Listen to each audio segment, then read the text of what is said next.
desert here is just a magnificent spectacle. It appears to just be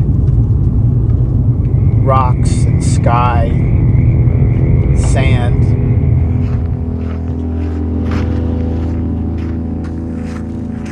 When Jim came to the desert, there was always this question of what was he going to find? You drive through this space thinking that it's limited, especially from the macro lens. But as soon as you switch to micro, you start to see just this remarkable collaboration between these microsystems, these specialized ecosystems. We quickly became aware and sensitive to the fragility of it.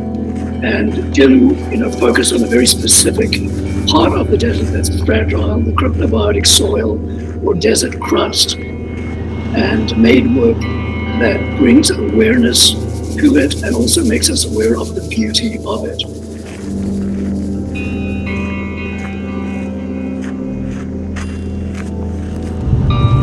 You can think of desert crust as a shield on the surface of the desert. And when you look at it on a microscopic level, it's brilliant. Microscopic mosses and lichens, algae, mushroom mycelium, the filaments being incredibly thin. I was able to put it into an electron microscope and create the imagery from photographs based on that.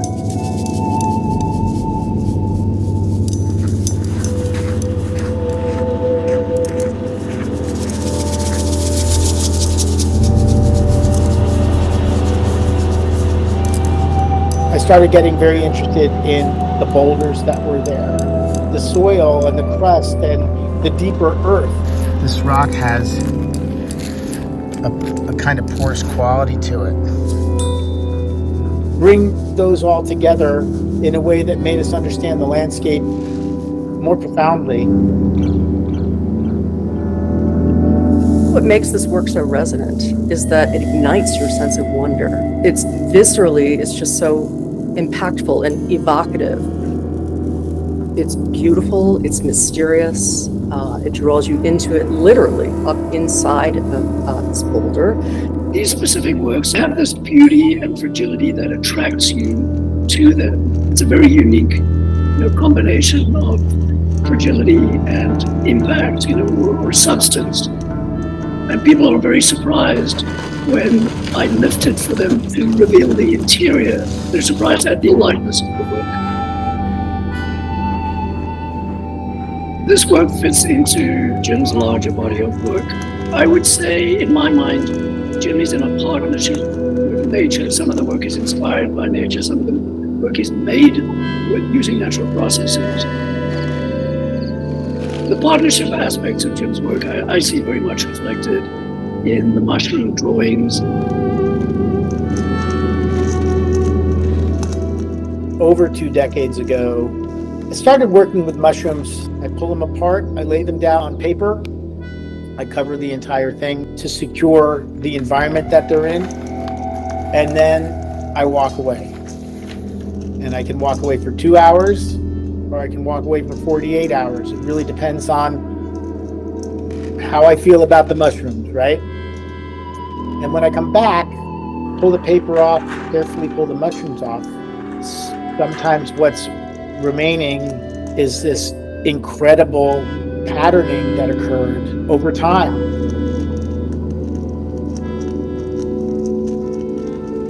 Jim is not directing this. He's standing back, he places the mushroom on the paper, and the spores do the rest. Good morning, New Jersey. So that's really a direct way of letting nature participate in the making of a work of art.